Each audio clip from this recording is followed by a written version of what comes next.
Un espacio dirigido a la reflexión y análisis sobre el magisterio social de la Iglesia. Un panel de altura que discute la realidad actual guiado por los documentos magisteriales. Los expertos ya están listos para arrancar tu programa Iglesia, Estado y Sociedad. Saludos, bienvenidos a otra edición más de Iglesia, Estado y Sociedad, este espacio del Instituto de la Doctrina Social de la Iglesia, donde semana tras semana le traemos a ustedes temas de actualidad, temas importantes para nuestra sociedad, temas importantes para nuestra iglesia. Y no podemos empezar este programa sin desearle a nuestro público, ya que este es nuestro primer programa del año 2024, que tengan un feliz y bendecido año 2024 y sobre todo que Jesús esté en los corazones de cada uno de nosotros y que las enseñanzas de nuestro Señor que quiso bajar del cielo y encarnarse en nosotros nos guíen y las hagamos vida en nuestra vida. Fernando Pacheco, muchas gracias por estar aquí otro día más. Gracias, Israel, gracias al público que nos acompaña y uniéndome a tus palabras, que este nuevo año nos traiga esas buenas noticias que el Señor siempre tiene para cada uno de nosotros. Hay esperanza en Él, hay esperanza para renovar nuestras vidas, hay esperanza para cada día levantarse, caminar y cumplir la misión que cada uno de nosotros pues se nos ha encomendado. Así que mucho ánimo en este año. Tengo maravilloso y todos esos retos que se nos presenten los vamos a poder superar en el nombre de Jesucristo nuestro Señor. Amén, que así sea. Y hemos querido público que nos escucha, comenzar este año por donde comenzó el asunto de la doctrina social de la iglesia. Digo, la doctrina social de la iglesia tiene los antecedentes que los podemos llevar hasta la vida de Jesús aquí en la tierra, hasta el Evangelio, ¿verdad? Porque la vida de Jesús fue pura y estricta doctrina social de la iglesia. Pero la doctrina social de la iglesia formal, ¿verdad? Ya plasmada en escritos pontificios, escritos magisteriales, comenzó en el año 1891 con la encíclica del entonces sumo pontífice León XIII, que publicó la encíclica Rerum Novarum, las cosas nuevas, ¿verdad? Y él atendía a unos puntos muy particulares que en aquel entonces estaban creando controversia y eran de preocupación para la iglesia y para él como sumo pontífice, y hace unos planteamientos y unos llamados muy importantes para todos nosotros.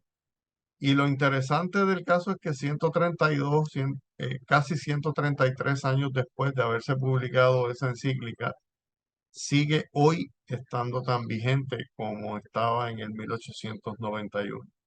Las situaciones no son muy distintas, lo que él plantea no está muy lejos de lo que actualmente estamos viviendo, y por eso hemos querido comenzar este año con esa encíclica y nos gustaría poder a lo largo de este año darle algo de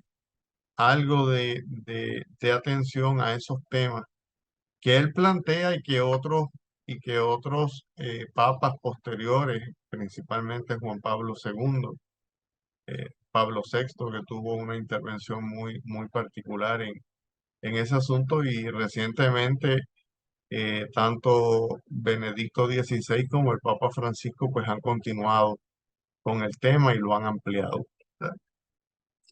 Y antes de comenzar, Fernando, a mí me gustaría compartir con nuestro público, primero que nada, darle una pequeña biografía corta de quién fue León XIII. ¿verdad? León XIII nació como Vicenzo Gioacchino Pecci el 2 de marzo de 1810 en Carpineto, Frocione, en lo que eran entonces los estados pontificios. Estudió con los jesuitas de Viterbo entre el 1818 y el 1824 y en la Universidad de Roma. Amplió sus estudios en la Academia de Eclesiásticos Nobles, que era la escuela de capacitación para diplomáticos del Vaticano, y en la Universidad de la Sapiencia en Roma. En el año 1837 entró a formar parte del personal doméstico del Papa con el título de Monseñor y más tarde fue ordenado sacerdote y nombrado gobernador de Benevento el mismo año, en 1841, de Perugia. En el 1843 se convirtió en arzobispo y nuncio apostólico del Papa en Bruselas. El apoyo de él a los obispos belgas en su postura contra la política de colaboración con el Partido Liberal le enfrentó con el rey Leopoldo I, por lo que abandonó Bélgica. Lo nombraron obispo de Perugia en 1846. En el 1853 es nombrado cardenal y el 20 de febrero de 1878, al día siguiente de haber cumplido sus 68 años, fue elegido papa. Murió el 20 de julio de 1903 en el Vaticano. Y él escribió esta encíclica Rerum Novarum, que es y fue una carta solemne que él dirige a todos los obispos acerca del surgimiento de las nuevas instituciones laborales de protección del trabajador, como las asociaciones de profesionales. Y estoy leyendo de un resumen de la carta escrita por Emo Gisbert, que se titula ¿Qué es la encíclica Rerum Novarum? Rerum Novarum de las Cosas Nuevas, publicada el 15 de mayo de 1891, se dedicó específicamente a la cuestión social que pronuncia su santidad el Papa León XIII, exigiendo varias cosas que voy ahora a citar. Primero, que la fuerza de trabajo del hombre no sea considerada una mercancía. Número dos, que se reconozca el derecho de los trabajadores a constituir sus propias asociaciones, derechos a la asociación liberal, y se insta al Estado a reconocer, por ser natural, el derecho de asociación profesional. En otras palabras, el derecho a la organización colectiva de los obreros. También él exige en esa encíclica el descanso dominical, tan atacado hoy día y prácticamente inexistente. Pide la prohibición del trabajo infantil, algo que al día de hoy sabemos que todavía hay un problema de explotación y de trabajo infantil en muchos países, y que nosotros, que somos países consumidores de esos productos, pues también somos parte de esa cadena de explotación de los niños trabajadores. Ya en el 1891 pedía también la protección de la mujer trabajadora, el reconocimiento del justo salario, la previsión social vista como la necesidad o la obligación del Estado de asegurarse de que aquellos obreros y sus familias que no pudiesen tener un mínimo de vida, un mínimo de calidad de vida, que el Estado se hiciese cargo de asegurarles ese mínimo de calidad de vida. Establecer otra cosa que planteó: la adopción frente al socialismo y al liberalismo capitalista extremo, el principio de la colaboración entre las clases obreras en lugar de la lucha de clases que planteaba el marxismo, el cual condena en la encíclica. El reconocimiento pleno de la propiedad privada, porque es un derecho natural, aunque dentro de los límites de la justicia y siempre y cuando se utilice para adelantar el bien común. La identificación del capitalismo como causa de pobreza y de la degradación de los trabajadores, y esto es algo que al día de hoy todavía está planteando el Papa Francisco.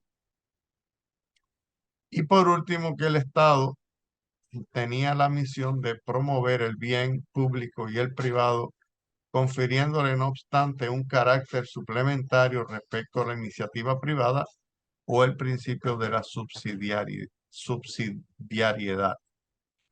La encíclica Rerum Novarum destaca el aspecto cristiano del socialismo, pero este era condenado, el socialismo extremo marxista, por materialista y antirreligioso. El Papa recomendaba a los católicos, si así lo deseaban, que organizaran partidos propios socialistas y uniones de trabajadores bajo principios católicos. Y de esta manera, la Iglesia buscaba un camino intermedio entre el socialismo y el capitalismo marxista. Fernando, Sí, ¿qué nos puedes comentar sobre esto que he leído? sí, sí, es algo muy interesante. Me vienen muchas cosas a la mente mientras estabas eh, dialogando sobre este resumen que nos hace el autor Kisbert en cuanto a cómo esto tiene una vigencia tan grande en nuestros tiempos, habiendo pasado más de 130 años aproximadamente. Pues me viene a la mente esto que surge de la palabra que dice que un día para Dios son como 1000 años y 1000 años como un día. Y a veces pensamos que el Señor pues tarda en hacer su obra, pero no es que tarde en hacer su obra, Él está próximo, Él está presto para siempre y actuando. Lo que sucede es que Él tiene mucha paciencia con nosotros, mucha, mucha, mucha, mucha paciencia con nosotros y vemos cómo a veces continuamos dialogando de algunos temas de los cuales se han escrito de atrás y todavía estamos trabajando con esas problemáticas. Se ha hecho, yo entiendo que se han hecho muchos movimientos para mejorar esta situación laboral, pero todavía nos falta largo camino por recorrer.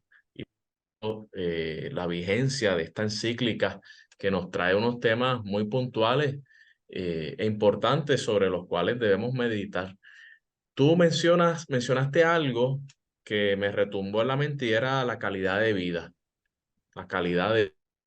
Hoy por hoy yo noto a las personas muy abrumadas por el trabajo, un exceso de trabajo. Los han convencido que mientras más horas trabajo, pues soy más productivo, soy mejor ser humano, me puedo comprar más cosas, tal vez si trabajo más.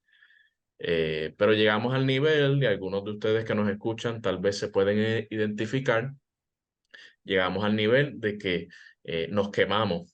Llegamos a esa quemazón y esa quemazón donde yo tal vez en algún hablo de esto porque he llegado ahí, pero gracias al Señor he podido identificar, espérate, como dicen en la calle, hay que bajarle dos. Hay que bajarle dos para uno tener esa calidad de vida. Y el patrono, del mismo modo, se ha dado cuenta, o muchos patronos ¿verdad? Que se preocupan porque su empresa pues siga creciendo, claro está, es parte de ese proceso para uno lograr unos proyectos empresariales. Ese y para lograr esto, algunos empresarios que se están uniendo a este tipo de dinámica de proveerle mayor calidad de vida a sus empleados. ¿Por qué? Porque se han dado cuenta que si yo tengo un empleado que le ofrezca calidad de vida, pues va a ser más productivo, va a estar más alegre. Al final del día, todo eso se va a sumar en un trabajo mejor hecho, ¿no? Así que en estos tiempos yo creo que algo que debemos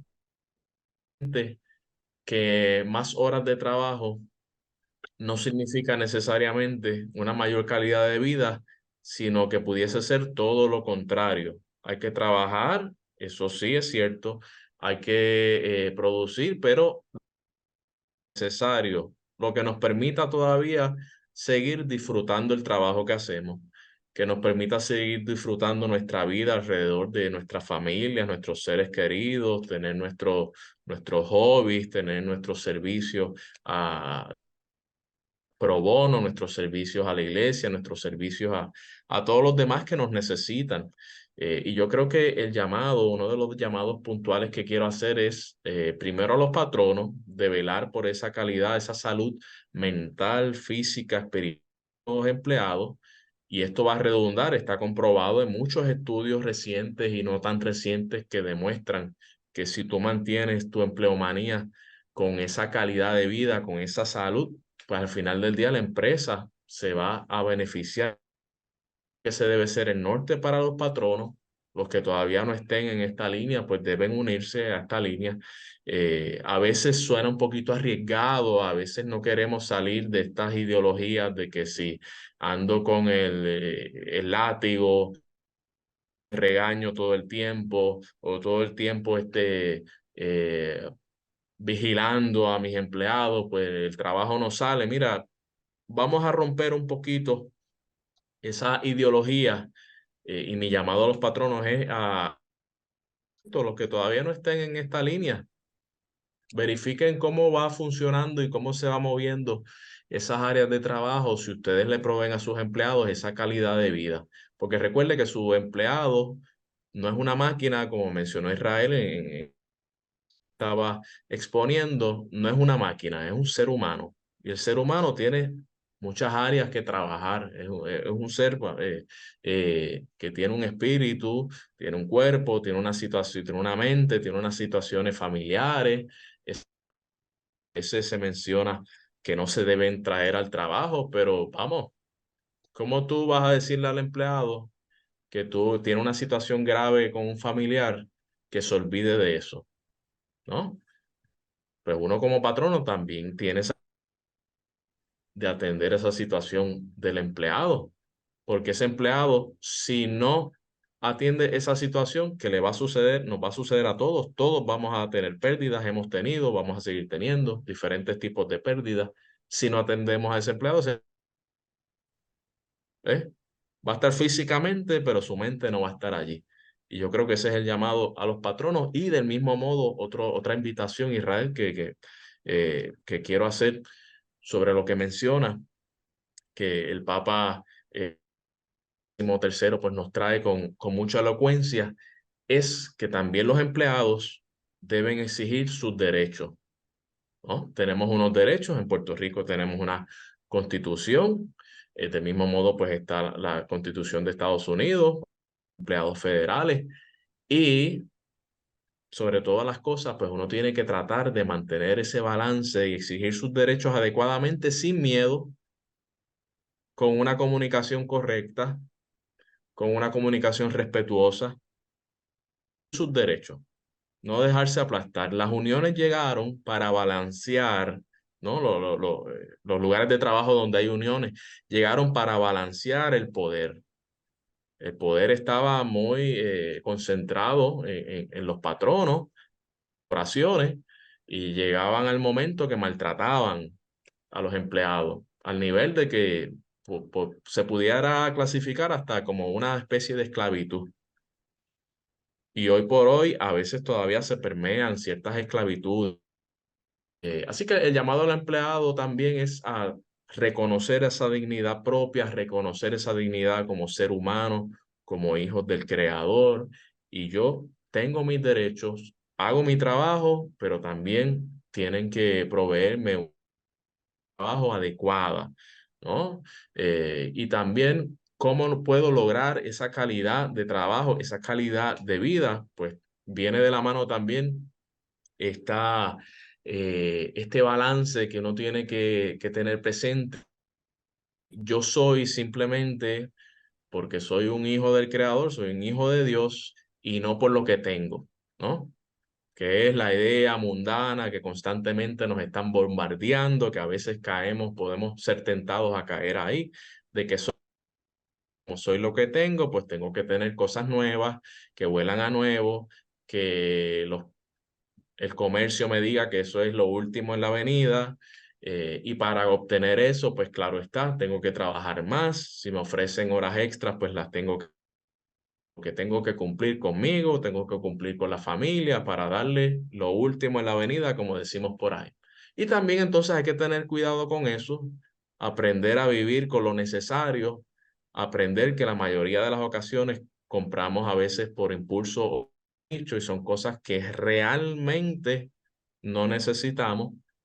Y si también vamos un poquito balanceando y haciendo un análisis de esa dinámica del comprar, de adquirir, pues también podemos tener trabajo, no necesitamos trabajar tantas horas, no nos quemamos y podemos proveerle una calidad de vida primero a nosotros y del mismo modo a los que nos rodean, porque si nosotros estamos amargados porque estamos quemados por la cantidad de trabajo, pues también vamos a amargarle la vida a los que están a nuestro alrededor. Fernando, has traído un sinnúmero de cosas interesantísimas sobre las cuales pues, me gustaría poder comentar algo. Un aspecto importante que ya tendremos que atender luego de la pausa, porque ya se acerca el momento de la pausa, es el asunto de la organización colectiva de los trabajadores. Es un derecho que nuestra Constitución nos reconoce y Puerto Rico es tal vez la, eh, la jurisdicción, yo no me atrevería a decir que en Estados Unidos nada más, quizás una de las jurisdicciones en el mundo donde menos trabajadores organizados sindicalmente tenemos.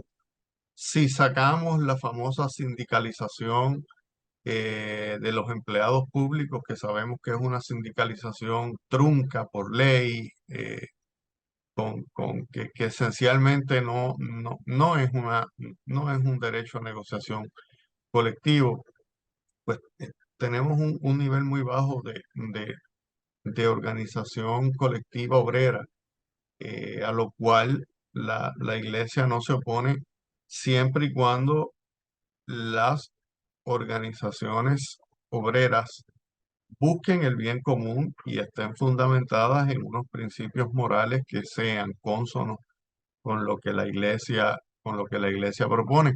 Sobre eso me gustaría volver a hablar al regreso del aplauso y sobre otros temas que me parece que son importantes que atendamos. No se nos retiren, que en breve regresamos a Iglesia, Estado y Sociedad. Iglesia, Estado y Sociedad.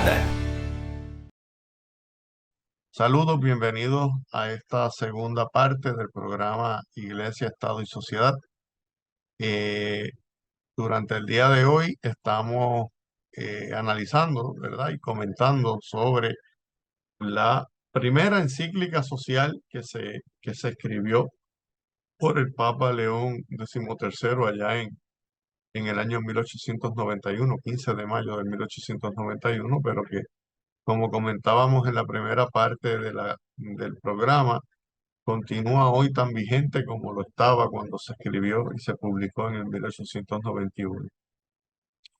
Y Fernando, hay unos temas que a mí me gustaría tocar porque son temas que todavía el Papa Francisco insiste en ellos y insiste en ellos no por capricho, sino porque son temas que no se han atendido. Y tú un poco mencionabas ahorita algo relacionado, y es que a mí me preocupa mucho el tema de que al día de hoy todavía en nuestro paradigma económico seguimos mirando, principalmente los patronos, el trabajo obrero como una mercancía más. Y no vemos, no estamos mirando el trabajo obrero como un derecho que tiene la persona a su dignidad como ser humano, porque el trabajo dignifica, el trabajo le da a la persona la capacidad de poder darle una calidad de vida particular a su familia y a su entorno. Además de que le produce al patrono, pero el trabajo tiene que estar bien remunerado, remuneración justa, ¿verdad? Y yo creo que hoy no podemos hablar todavía de que el trabajo, inclusive en Puerto Rico, está bien remunerado para el nivel de trabajo que se está realizando, ¿verdad? Y vemos por allí todavía, digo, hay patronos y comerciantes muy responsables que se encargan de asegurarse de que sus empleados están bien pagos y tienen beneficios que le dan la oportunidad de tener una vida justa, una vida con calidad, una vida que le ayude a poder crecer como persona y como familia, pero hay otros que lamentablemente miran todavía al obrero como una mercancía, como un objeto para explotar, como un objeto para sacarle provecho económico, y no lo miran como un igual o como un socio en este negocio. Tú decías ahorita algo que es muy cierto, ¿verdad? Inclusive hay estudios que así lo demuestran. Un empleado que se siente bien remunerado y que se siente bien atendido por su patrono y respetado por su patrono es un empleado que produce más, ¿no? Porque es un empleado más comprometido. Porque en la medida en que tiene sus necesidades cubiertas y las necesidades de su familia cubiertas, tiene más tiempo para poderle dedicar a la producción en su trabajo y va a sentir mucho más compromiso con su patrono que aquel patrono que lo quiere, que lo que quiere es explotarlo, ¿verdad? Y las discusiones sobre este asunto yo creo que todo el mundo las ha escuchado en los medios noticiosos. Cada vez que se habla de aumentar el salario mínimo, pues sabemos quiénes son los que salen protestando y quisieran inclusive que el salario mínimo, en lugar de aumentarse, se redujese. Eh, y dicen que se va a acabar la empresa privada si se aumenta el salario mínimo. Y entonces luego de la pandemia, pues los patronos, esos mismos patronos han comenzado a chocar con la realidad de que nuestros jóvenes pues no están dispuestos a dejarse explotar. Entonces no están dispuestos a buscar trabajo en aquellos sitios en donde los van a explotar. Entonces ahora vemos patronos que no consiguen gente para trabajar. Y entonces le echan la culpa a cualquier cosa, que si las ayudas gubernamentales, que si las ayudas de la pandemia. Mira, todas esas ayudas de la pandemia ya pasaron. Las ayudas gubernamentales cada vez son menos y esos mismos patronos continúan con el mismo problema de reclutamiento. ¿Por qué? Pues porque hay ya una generación que ha decidido que no se va a dejar explotar, ¿verdad? Y que mejor emigran o mejor se van a hacer lo que a mí me parece que está muy bien, a hacerse sus propios jefes y a emprender negocios y a involucrarse en el empresarismo antes que dejarse explotar por un patrono. Pues entonces me parece que León XIII tenía mucha razón cuando lo planteaba, y el Papa Francisco tiene más razón todavía cuando al día de hoy, ciento y pico de años después, todavía tenemos que estar planteando exactamente lo mismo. Otro tema que a mí me preocupa muchísimo porque es un tema que aquí en Puerto Rico pasa por debajo del radar y no nos damos cuenta, y es el tema de la explotación obrera de los niños, ¿verdad? De los niños. Y yo diría que más de los niños, la explotación obrera de adultos también en condiciones de casi esclavitud. En países extranjeros donde nosotros no nos damos cuenta de qué está pasando porque no nos enteramos, pero que producen aquellas cosas que nosotros con nuestro pensamiento consumista que nos, que el paradigma económico y social en el que vivimos nos empuja a estar comprando, pues vamos a la tienda X o vamos a la tienda Y y lo compramos sin darnos cuenta y a veces sin tener conciencia de que eso que compramos quizás lo produjo un niño en estado de esclavitud en otro país, ¿verdad? Y vamos a la tienda X o a la tienda Y y el producto está baratísimo, Pues claro que está baratísimo porque el costo de producción de ese producto se le transfirió a la pobreza y a la miseria de ese niño, a esa persona en ese otro país en el cual se le explota y se le esclaviza para que trabaje para el beneficio de nosotros como sociedad que no tenemos esa conciencia, ¿verdad? Y entonces el Papa Francisco nos ha llamado en 1000 ocasiones a que el paradigma económico lo tenemos que cambiar. Y es cierto, lo tenemos que cambiar. Y tenemos que empezar a cambiarlo no desde el gobierno, tenemos que empezar a cambiarlo desde la raíz. Tenemos que empezar nosotros, usted y yo, tú, Fernando, yo en mi casa, a darnos cuenta de todo lo que gastamos, a darnos cuenta de todo lo que consumimos de más y a tener un poco más de conciencia de a quién le compramos y de dónde viene lo que nosotros compramos, ¿verdad? Y comprar exactamente lo que necesitamos. Hace unos programas atrás discutíamos la Laudate Deum del Papa Francisco. Y el Papa Francisco esencialmente en Laudate Deum lo que nos hacía era un llamado a vivir la austeridad, a vivir con exactamente lo que necesitamos y no más, ¿verdad? Y en la medida en que sigamos pensando de manera eh, consumista, con esta visión de que el consumo lo es todo y de que la economía tiene que seguir creciendo hasta el infinito, pues seguimos nosotros perpetuando una serie de situaciones que son injustas y que son inmorales porque es inmoral, aunque ocurra en la Cochinchina, aunque ocurra por allá en países del Oriente lejano, donde nosotros no nos enteramos, el que nosotros contribuyamos con ese trabajo esclavo es inmoral y es un pecado que estamos cometiendo cada uno de nosotros.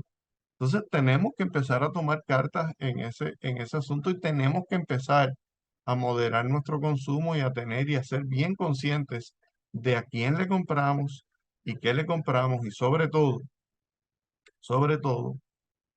no comprar aquello que no necesitamos. Recientemente leí en Facebook una de estas cosas, uno de estos memes que la gente publica, que decía que un producto que no necesitas regalado es caro. Y es cierto. Si no lo necesitas, no lo necesitas y es caro. ¿Por qué? Bueno, pues porque son recursos que se consumieron y que tú no estás utilizando bien. Porque si no lo necesitas, no lo vas a utilizar.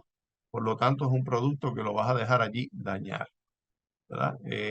Cuando podría ser utilizado por otra persona.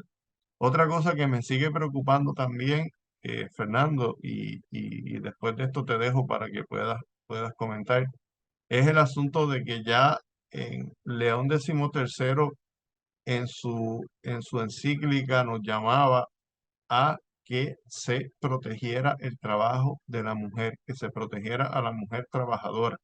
Y en Puerto Rico hay cantidad de leyes porque sabemos que Puerto Rico es un país que está sobre legislado. Tenemos cantidad de leyes que protegen a la mujer obrera, pero la brecha salarial entre hombres y mujeres realizando el mismo trabajo continúa allí y no lo dice Israel Santiago. Hay estudios que se han hecho y que se han publicado y que se han discutido y no hace mucho tiempo que se estaba discutiendo en los medios el que esa brecha salarial continúa allí. Pues entonces, ¿en dónde está la protección de esa mujer obrera a la cual no se le paga lo mismo que se le debería pagar porque hace el mismo trabajo que un hombre y se le paga de manera distinta? O simplemente se le discrimina de manera solapada porque es una mujer en edad reproductiva y los patronos no las contratan.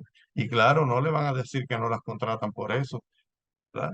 Eh, pero tenemos que estar pendientes de eso, porque me parece a mí que si ya en el 1891 claro, en el 1891, cuando el Papa León XIII escribe esta encíclica, estaba en plena revolución industrial y también estaba en su apogeo el movimiento comunista marxista, ¿verdad?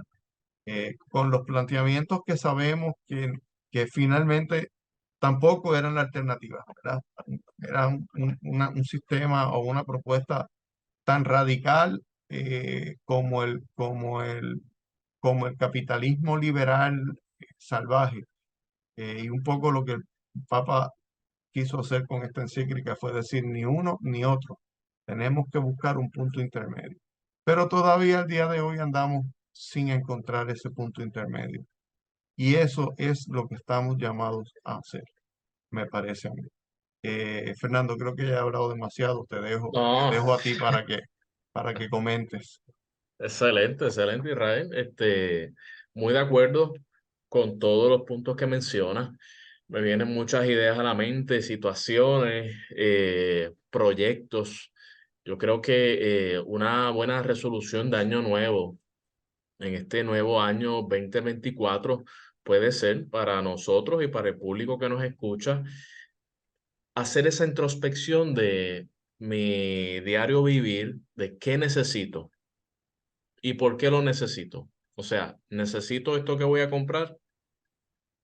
¿No lo necesito? Si lo necesito, ¿por qué lo necesito? Yo creo que ese análisis lo debemos hacer constantemente porque constantemente nos están bombardeando con propaganda y aunque usted piense que no, pero nos manipulan con las imágenes, con la cancioncita del anuncio, con la frase bonita, con la carita feliz. Entonces, en resumidas cuentas, eh, pues el comercio te quiere llevar, ¿verdad? Y este capitalismo salvaje te quiere llevar a tu creer de que la felicidad te la va a dar X o Y producto. ¿Y por qué enfatizamos en esto, nuestro público que nos escucha? Y es porque el cambio nos toca a cada uno de nosotros. Todos los que nos están escuchando, que ya tienen esta información, que algo de esto tal vez ya conocen, pues el cambio debe comenzar desde ya, desde nuestro ámbito privado, familiar, social, y ese cambio debe ir redundando en mayores movimientos para lograr esa sociedad que todos queremos. A veces andamos en la vida sin tal vez descifrar un propósito particular, un proyecto de vida, una lucha de vida. Pues yo creo que un propósito grande de vida es el dejar ese granito de arena, como le decimos coloquialmente, para lograr ese mundo mejor que todos podemos lograr. Ese mundo mejor no le toca necesariamente ni totalmente al Estado, a los gobiernos, a la iglesia, ¿verdad? Refiriéndome estrictamente a la iglesia jerárquica, nos toca a todos, nos toca a todos y todos somos parte de todo. De un estado, de tal vez de una iglesia, de un mínimo de una comunidad, de un grupo de personas, y tenemos que ser parte de este cambio. Así que yo creo que esa puede ser un buen proyecto para comenzar este año. Mencionas muchas cosas interesantes, Israel. Mencionaste el compromiso. Volviendo a los patronos, un empleado que percibe que el patrono no lo respeta, pues un empleado que no tiene este compromiso tan necesario para que una empresa, un proyecto siga adelante. Así que recapitulo en lo que mencioné en el segmento anterior de cómo los patronos deben tratar de mantener esa salud holística, como le decimos de alguna manera, para ese empleado, ¿no? Mencionabas también, Israel, haciendo hincapié en la encíclica del Papa, de el salario justo. Cuando uno comienza, ¿verdad? Todo patrono que va a comenzar un proyecto, va a comenzar una empresa, pues hay que tener un buen contable, un buen contador público autorizado que nos mantenga unos estados financieros, y lo importante ahí es que ese estado financiero también, a manera de consejo, pues tenga unas divisiones justas de qué yo quiero darle a mi empleado y qué yo voy a recibir como patrono, como jefe, como accionista, porque esto va de la mano con ese derecho que se reconoce una vez más y se dialoga en esta encíclica de el derecho a la propiedad privada, pero dentro de los límites de la justicia. ¿Qué significa esto? También que todos y cada uno de nosotros tenemos derecho a la propiedad privada, pero a la propiedad justa. No porque yo gane más, pues tengo derecho a comprar más propiedades o casas más grandes para que entonces sigamos eh, destruyendo el planeta con tala de árboles, menos espacio para la naturaleza, etcétera. O sea, si yo tengo esa bendición o ese don para poder hacer unos negocios o poder ganar X o Y salario, que eso es un regalo, ¿no? Tenemos que tener eso presente, no recibo las cosas porque sí, sino porque son regalos del Creador. Si yo tengo esa dicha, diciéndolo de alguna manera, a veces no es, no es tan dicha, o sea, más dinero, yo le digo a los jóvenes que más dinero es sinónimo a más problemas. Así que Es hay que así. tener, hay que tener mucho cuidado con eso, pero si yo tal vez pues tengo ¿verdad? Tengo bienes, tengo ese espacio para ganar un mejor salario, pues tengo que tener en cuenta a los demás. ¿Ves? ¿Cómo yo puedo como patrono, pues entonces dividir el bizcocho, vamos a decirlo de alguna manera, dividir ese bizcocho en darle un pedacito más grande a mis empleados para que estén más contentos, para que puedan producir un poquito más, para sobre todas las cosas que puedan darle una vida, una calidad de vida a su familia, una vida digna? Si usted como patrono tiene derecho a una vida digna, tanto lo tiene el empleado que trabaja para usted. Y para eso es importante romper con muchas ideologías, con muchas percepciones que hemos ido arrastrando erróneamente a través de todas estas décadas en nuestra sociedad. Y yo creo, al final del día, a Israel y al público que nos escucha, que cuando uno comienza a practicar estos pequeños actos de no comprar en exceso, sino lo necesario, ser un poquito más comedido, practicar esa austeridad, tener lo necesario y cuando tengo lo necesario que me sobra un poco, pues eh, puedo compartir con los demás. Yo creo que eso al final del día nos llena, los que tratamos de practicarlo de alguna manera, aunque seres imperfectos al fin, pero yo creo que los que tratamos de practicarlo gozamos o podemos disfrutar de una felicidad más profunda, de Eso una es así. felicidad, sí, de una felicidad más profunda y a la hora de la verdad, si usted se pone a pensar, cuando usted tiene más, cuando usted compra más y tiene más deuda y tiene más bienes, al final del día está preocupado de cómo voy a pagarlo, cómo voy a administrar esto, cómo voy a darle, ¿cómo se llama? Mantenimiento. Yo me acuerdo que en algún momento de mi vida, Israel, en casa habían tres vehículos. Estaba el vehículo de mi esposa, estaba un vehículo mío, que era el que ya estaba saliendo de él porque me había comprado uno nuevo, pero entonces ese vehículo más viejito pues se quedó en casa, bueno, todavía funcionaba, se quedó en casa allí unos meses y tal vez yo creo que pasó del año.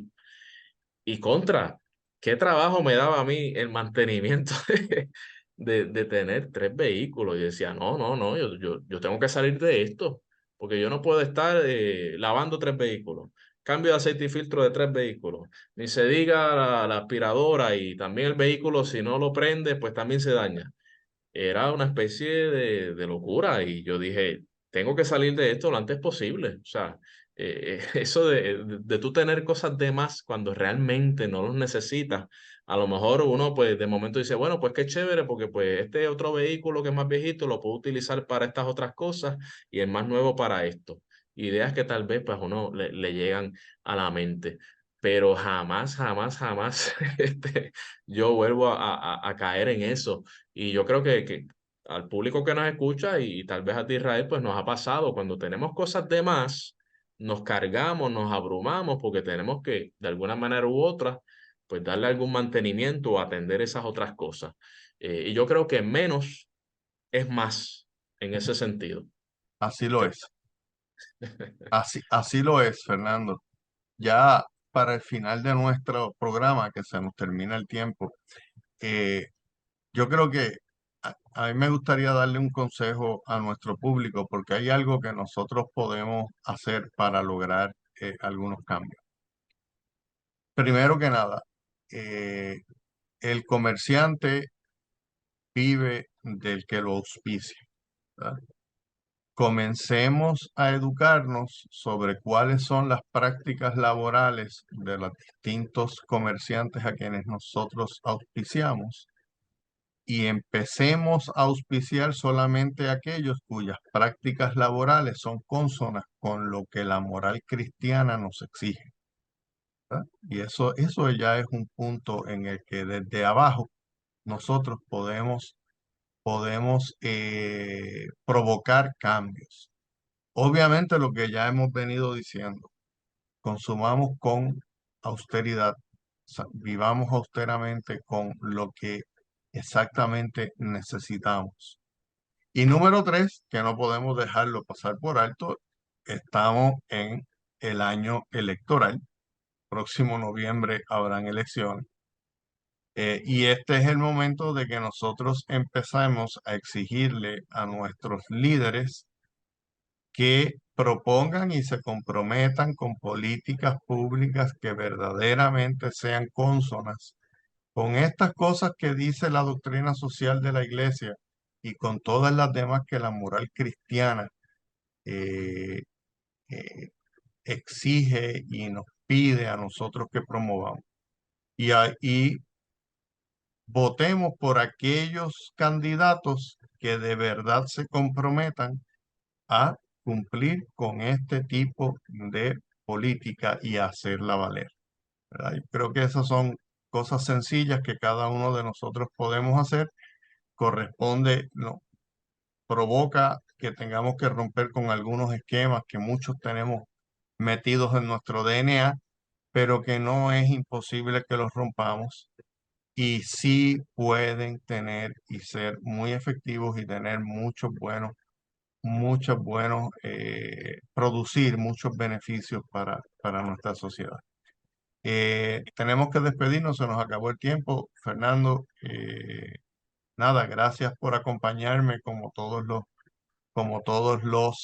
martes. Gracias, Israel.